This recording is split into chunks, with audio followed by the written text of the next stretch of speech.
Welcome everyone to a unfortunately hazardless episode this time around, but I am joined with my soulmate, my better half, Dream. Hey Dream. Don't describe it like that, please. Well, I mean, like would you say it's wrong that you're better than me? Well, I'm the better half of the entire podcast. Wait, but the entire podcast is just you and me. Hey, shit.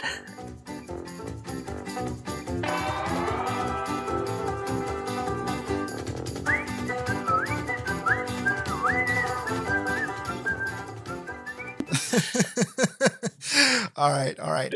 Well, so this is an interesting time for us both. Like it's super late in the evening for me and super early in the morning for you. So it's like super awkward these recording times. Basically, neither of us are entirely awake.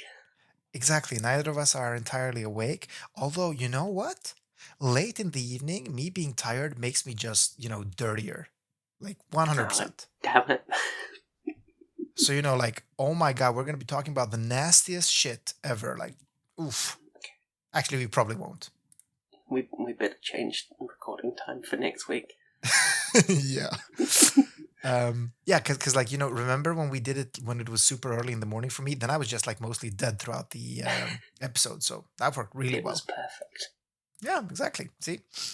But late in the evening, the beast comes out, all right? And by beast, I mean dirty old man. People were surprised in Discord lately when they realized I'm fucking 38. Yeah, I know. It's really old. I'm about to die. Anyway, somebody who's not about to die is this week's unit, right?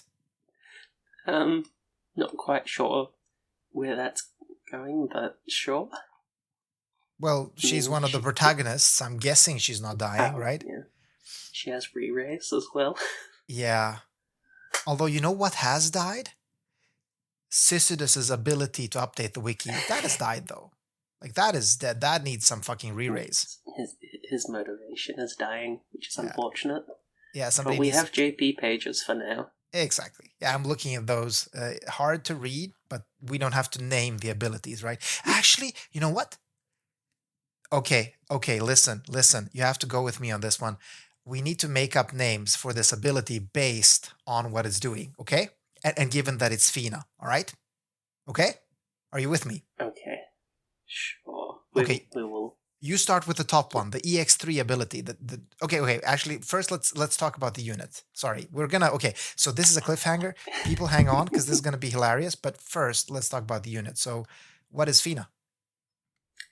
Fina, to me at least, is in kind of a weird spot because she feels like both only a small upgrade from what we have, and yet will also appear on probably most top teams for a while. Exactly. Which is, like, you know who I compared her to in the Newsday? I said she's pretty similar to Louise without the cow damage. And I mean, Louise doesn't really do that much damage nowadays anyway.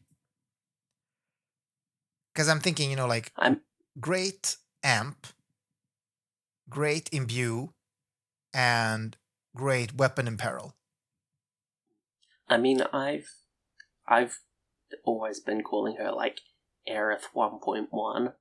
Yeah, true. Because she's the same, got the same 45% light amp, trades Rod Imperil for Bow Imperil. But you know what? I fucking hate that these ampers don't have imperils. Yeah, do you know how much it fucking irks me? It's so dumb.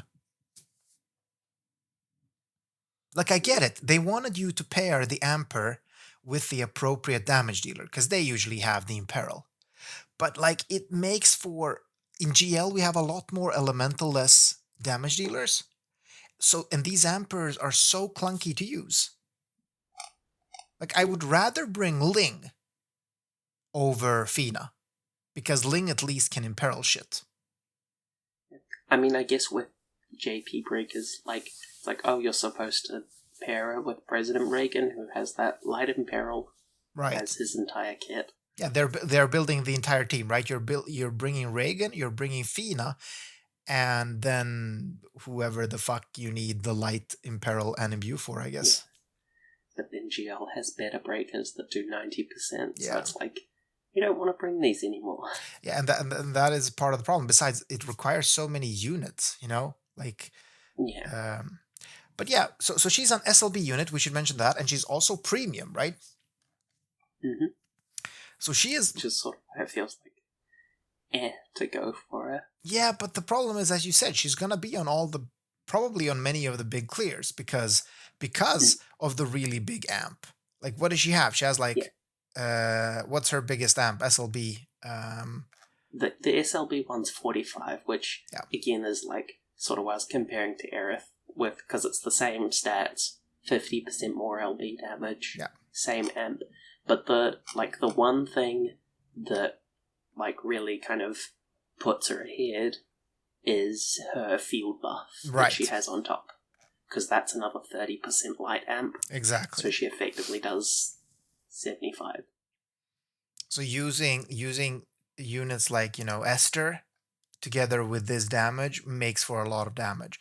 That's like that. Now I remember why I compared it to Louise, because Louise also, like, she is the Imperialer, Imbuer, Amper, and Fieldbringer and Weapon Imperialer in a single unit. Well, Louise's amp's only like her AoE one's what, 20%? Actually, so I'm not even sure she has an AoE amp. Actually, she does. It's one of her like base form ones that does like a strong buff to her and then a weaker one to the whole party. But isn't that like turn. 15 or something? Actually, I need to look this up. I think it's 20. So Louise only does 45 after her field. Right. Yeah. But it's definitely weaker. Yeah. But yeah, so Fina being able to get that 75% like from one unit is pretty big. Yes. And that's sort of why she'll appear at the top. And we have decent bows, or decent bow, maybe I should say. We're gonna get into that, I guess, on the next unit. But yeah, I mean, it's a viable weapon. We've been using equip materia on units for quite a while to equip them with a proper weapon. So in this case, you're really getting a lot in a unit, except for the Imperil. So you're gonna have to bring that elsewhere. But yeah. What more should we say about the unit before we get into the kit? Maybe TMR and STMR? TMR is... Yeah, what is her TMR? It's a killer materia. Oh, right. For birds and demons. Oh. So, like, nothing special, but always nice to have more of. Killer materia is always nice. I think bird killer ones are fairly scarce, other than, like, the basic bird killer and bird killer plus. Yeah, true. Her STMR, though, is pretty fucking juicy. Like, outside of the cow hat, this is going to be best in slot for mages. Because this is also a hat, and the cow hat is a helm, I want to say. Mm-hmm. Right. So it's 80 magic, 100 spirit, 50 dark res, and beast and aquatic killer on it. Both physical and magical. So it's actually a very fat piece of gear. Nice hat. How about the VC? Is it worth mentioning? Like, is this going to be best in slot for tanks or? Yeah, I mean technically, but I don't think it's like really worth chasing or anything. Yeah, it's just a big defensive stat stick with some decent passive. 1000 HP, 1000 defense, 1000 spirit. 1000 HP, 100 defense, 100 spirit. Otherwise, now that would be worthwhile. That would be worthwhile. What I like about this is actually the 30% all element resistance. That's what I like, because it kind of makes elemental gearing easier for magic tanks. Or any tank really these days. True. So it's nice. But again, nice. Don't know if it's worth chasing EX3 for. Yeah, exactly. It's still, again, a premium. So, by the time you get her to EX3, like, there's a better version out, so you're not going to care about it. All right, so listen, we need to do this kit thing now. We need to explain to the listeners what our kit is, and we need to make up ability names, and you're not allowed to use Google Translate, okay? And you need to you need to live into the character of Fina, the mind of Fina, the girl that molests babies, but also, wait, actually, what else is she known for?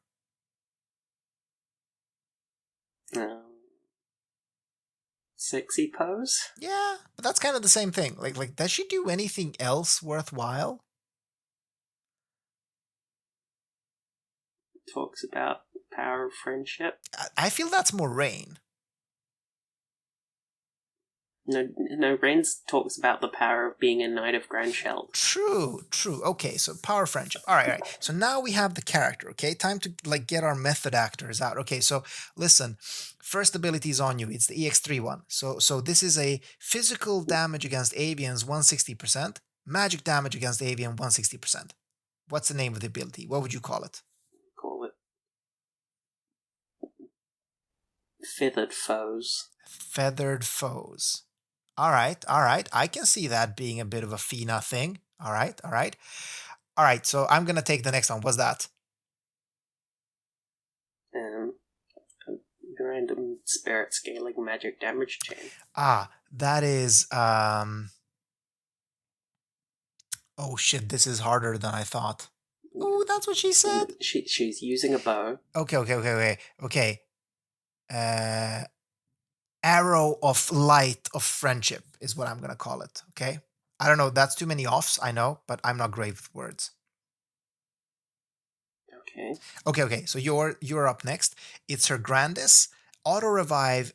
So re-raise 80% HP for 6 turns and spirit break immunity. Wow, that's a shit ability, by the way. Yeah, I mean, it's nice to have an AoE re-raise on hand, I guess, but it's pretty, limited. But it's a Grandis, yeah, exactly. Okay. All right, but you need to, give us something epic now. Call it, Eternal Heart. Oof! Oh, okay. Oh, you're stepping up. The bar is being fucking raised. Okay. All right, what's mine?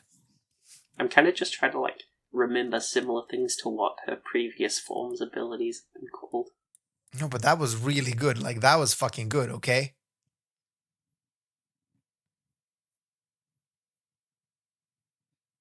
All right, so next one is... Wait, another AoE re-raise. This time on a 10-turn cooldown. Physical damage against... This one's just a raise. Oh, no. Oh, wait, no, it is auto-revive. No, it's an re-raise. Yeah, it's a re-raise.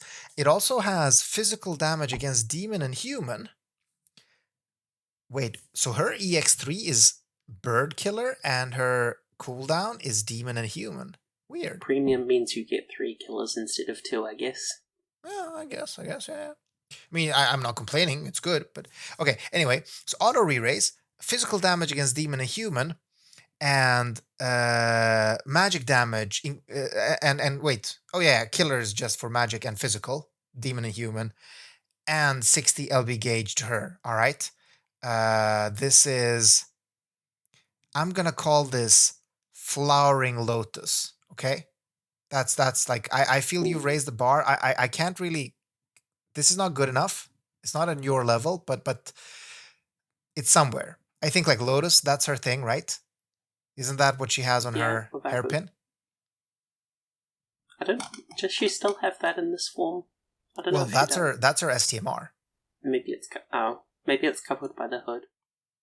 Yeah, but her STMR is the flower pin thing she has. Oh, okay. So I'm guessing she has. Okay, all right. So yours is the imbue. So add light element to all allies and the 30% light amp. And it also increases light and dark resistance 100%. So maybe it's light, so radiant. Ooh. Oof. Wow, radiant. You're good at this. Gumi. Justice. Radiant Justice? That was fucking amazing. Okay? Why are you not naming this?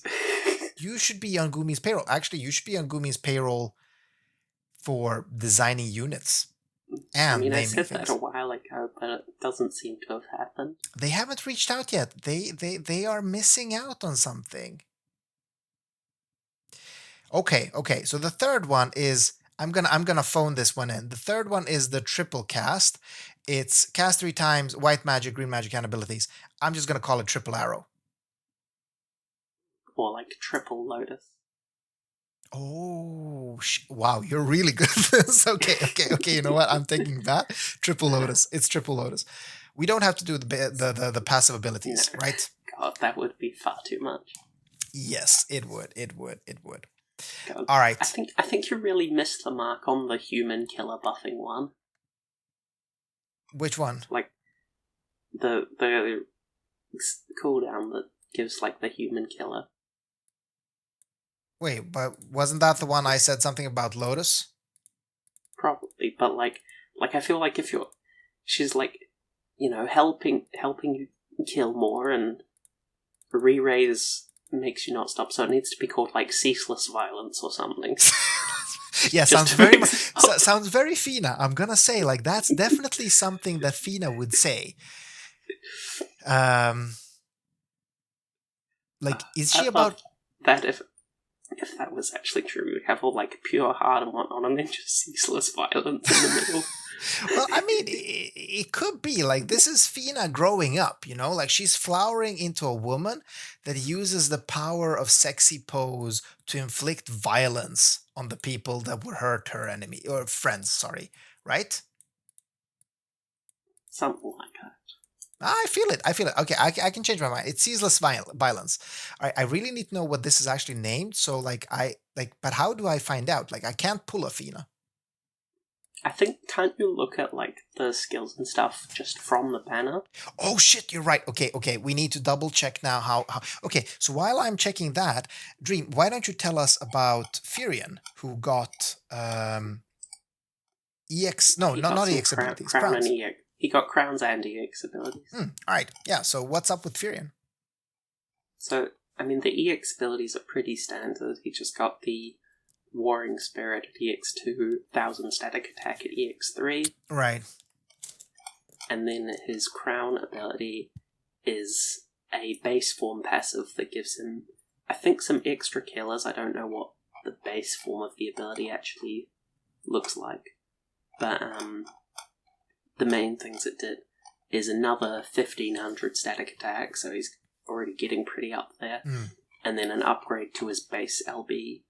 So it now stacks up to 250 mod, and does a sword, dagger, staff, rod, axe, spear, and fist imperial by 25%.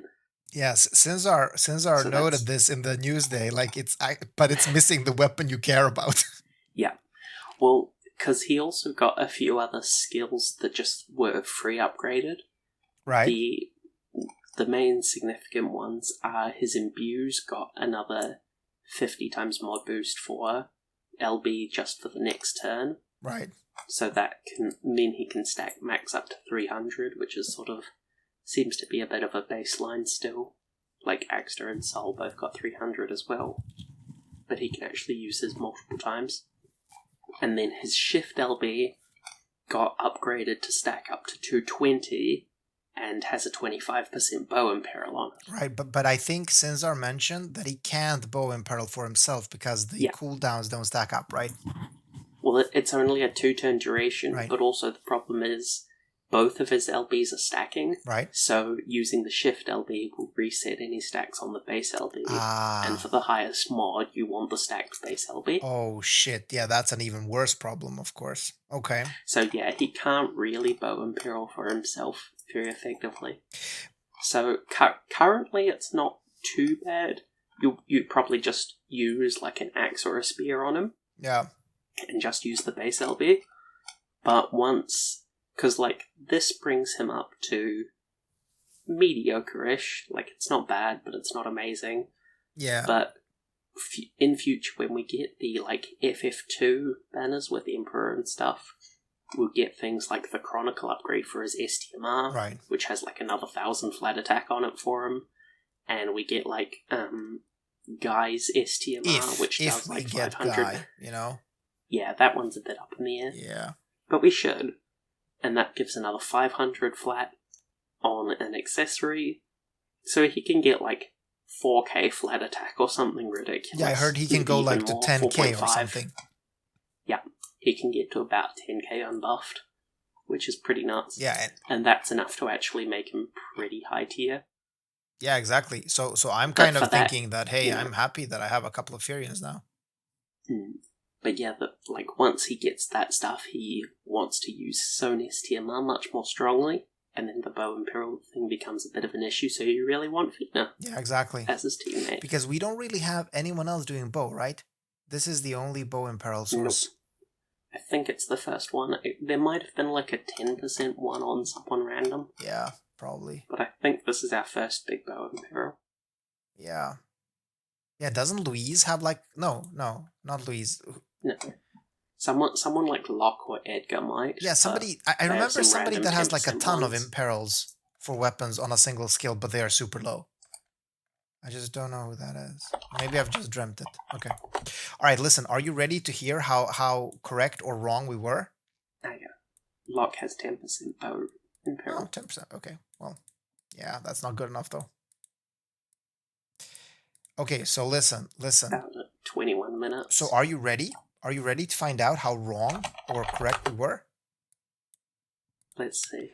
Do we even remember what we said? I kind of do. So the first one, you said something about like bird killer or something, right?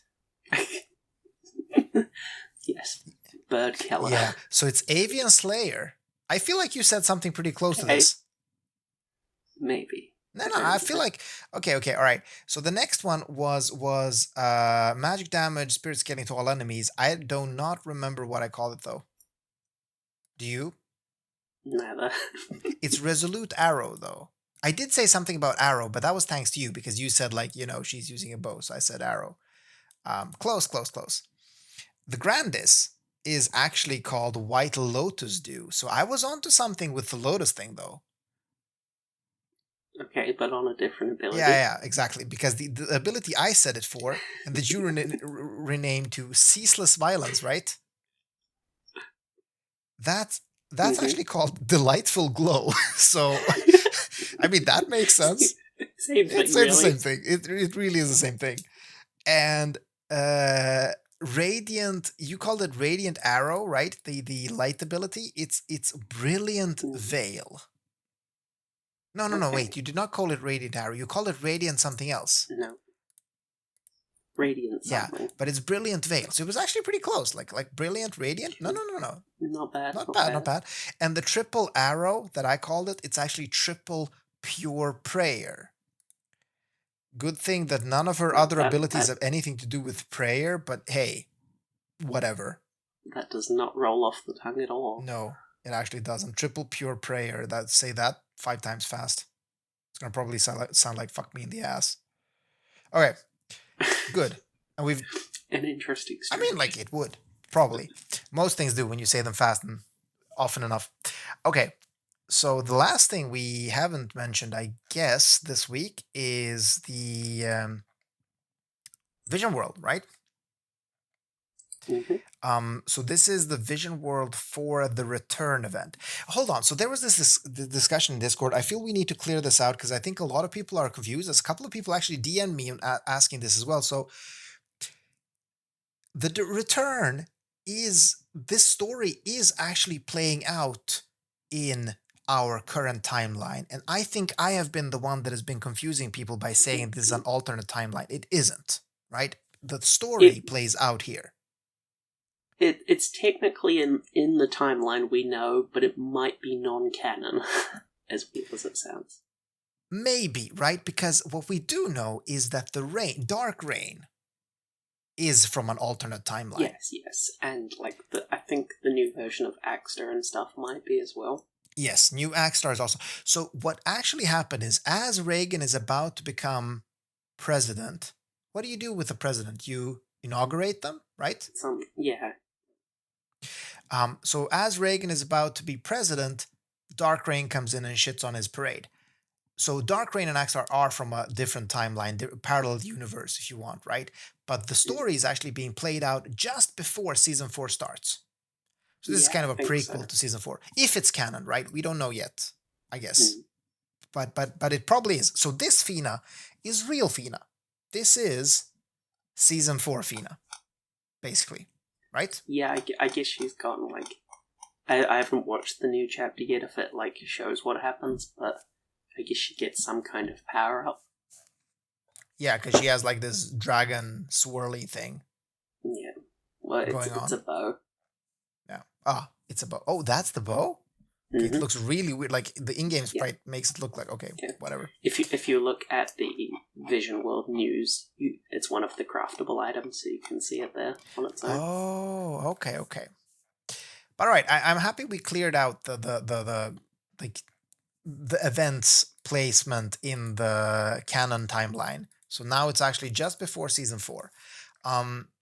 Okay, so I guess not much to say about the Vision World, right? Because we got only bosses that are one-shottable with like we've zero got effort. all the easy stuff, and it like can't be very effectively farmed yet either. Yeah, like the only thing you have to do is basically change elements. If even that, I guess, like with a big enough imperil, you don't even have to do that.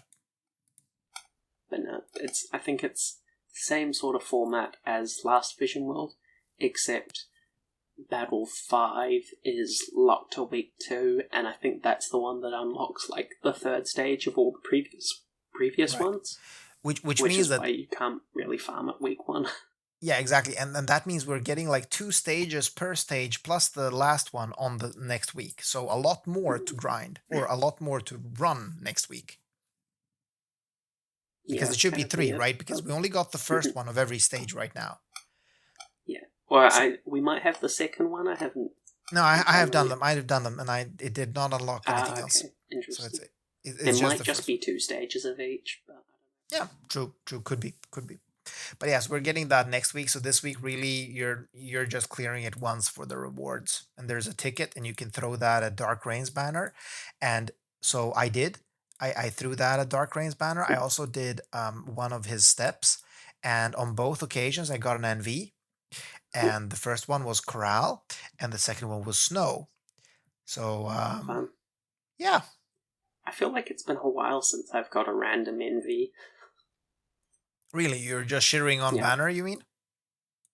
Well, I don't know about that, but like, yeah, I mean, I got some like obviously when doing Roberta's step up, but none of my like tickets or weekly pulls have given me one for a while. Okay, I feel like I've gotten a lot of it lately, but the shittiest NVs you can get. Like I'm not getting good NVs. Like I look at these people and they're pulling fucking esters and shit on like random pulls. Like I do not have that luck, friend. Like I just although I shouldn't complain. I got 2 Robertas without doing a single step. Oh sorry, a single lap. Yeah, jeez. So I should That's not how many I had after pity. Yeah, so I should not complain. Like I am very happy with getting Rebby. Okay, like she is the light of my life. Don't tell my wife I said that, but you know she's decent, and I'm very happy. So I can take a bit of bad luck. I really can. Although I would have liked the Dark Rain. Like he's pretty cool. Yeah, be nice to have. But yeah, I guess that's it for this episode, right? We didn't really like We could go through the gear, like the craftable gear, if you really want.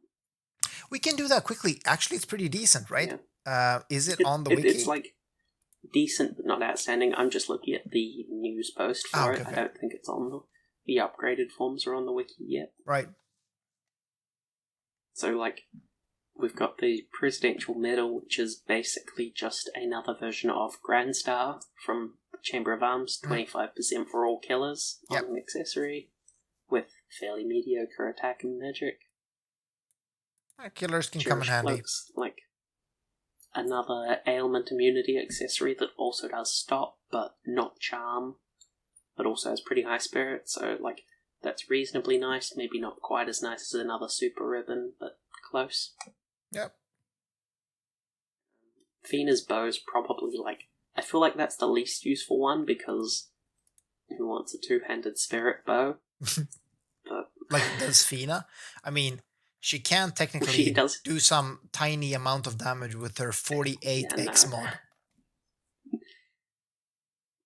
Keep her away from it. Yeah. So yeah, that one's a bit iffy. Jet Black Eye Patch upgrade is nice. It's like a 50 attack hat with Dragon Killer now and evasion, and TDH when equipped with a katana, just to be specific. Yeah. Yeah, I guess like the dragon killer makes it nice. Yeah. We've got another two-handed katana. It's like, I feel like it's like the third craftable one we've gotten. Yeah, we have a and lot. this one has slightly lower attack than other ones, but has some demon killer on it, so occasionally it might be used. Yeah, but the only unit that fucking cares about katanas and is relevant is Sephiroth, and he's not fucking changing his katana. Or wait, does Auron use katanas? Yes, but he also uses his Chronicle one. Oh yeah, exactly. Yeah. So we literally have no relevant damage dealers that would actually ever want to use a katana. Not usually. So yeah, anything else? And then the last one is Soul of Palladia, which is pretty decent. 60 attack accessories, pretty high, and it's got 50% true double hand and dual wield, so it's like a slight upgrade to things like Tifa's glove. Yeah, I mean, it's not bad. I still see occasionally slotted, so... Yeah, it's like if you have to gear multiple TDH units, that can come in handy, especially if you're making a TDW TDH. Yeah, exactly. I think that'll be the main use case for it. Because then you have the Legend of Mana hat, or the Secret of Mana hat we got, and then you're using that, and Cloud STMR, so you're getting pretty far with just those. So it might be used occasionally, even if it's not a big upgrade over existing options. Yeah, might be used on Tifa at least. Although Tifa really likes her own STMR as well. Yeah, I think Tifa will definitely keep using two of her own. Yeah, probably. But maybe I don't know, Carton would. Yeah. So, but generally, actually decent gear. Like, there's nothing wrong with farming. That seems to be the standard for Vision World gear now. It's like decent, might see some use sometimes, good for newer players if they can farm it, but nothing too outstanding. Yeah, exactly. But yeah, as we said, don't farm until you have until next week, because it's literally no point right now. Take some time to relax this week. Yeah, exactly. Take some time to relax. Think about your life decisions as you realize you're playing a gacha game where the developers hate you. And they hate players in general and don't want them to have fun and enjoy their game. So, think about what you're doing with your life, all right? Take a long, hard look in the fucking mirror. Look at that fat, bald dude looking back at you and think like, what am I doing with my life and potentially my time? You could be learning to play an instrument. You could be learning how to cross-stitch, CrossFit. Could be playing better games. You could be playing better games. Yes. Watching better shows, reading books, you could be doing so many things with your life. Why are you doing this to yourself? You shouldn't do this to yourself. You should love yourself more. Let alone playing the game. Why are you listening to a podcast about it? Oh my god, that's the worst thing. Like, okay, you should stop playing the game. You should definitely not listen to a podcast about it. Oh my god, you fat loser. Why? Why are you doing this? Why are we making a podcast about it? All right. This is getting out of fucking hand. I'm calling it. We need to stop the episode here. Now that's too far. Yeah. We make good decisions. Yes, we do. We make good decisions. One of us spends hours of their life calculating gacha units and how they compare damage-wise to the fictive new player, and the other one is just being a dick on Discord 24/7. So, kids, do what we do. Don't go to school. You say as we both have degrees. Yeah. Okay, fine. But I mean, okay. So it's proof that actually you shouldn't go to school because school doesn't do shit. You're just gonna end up a literal deadbeat. Okay? Okay, this has gotten too far. It has. Thank you for listening, everyone. But nobody's listening. We just thank you. Goodbye. Oh dear.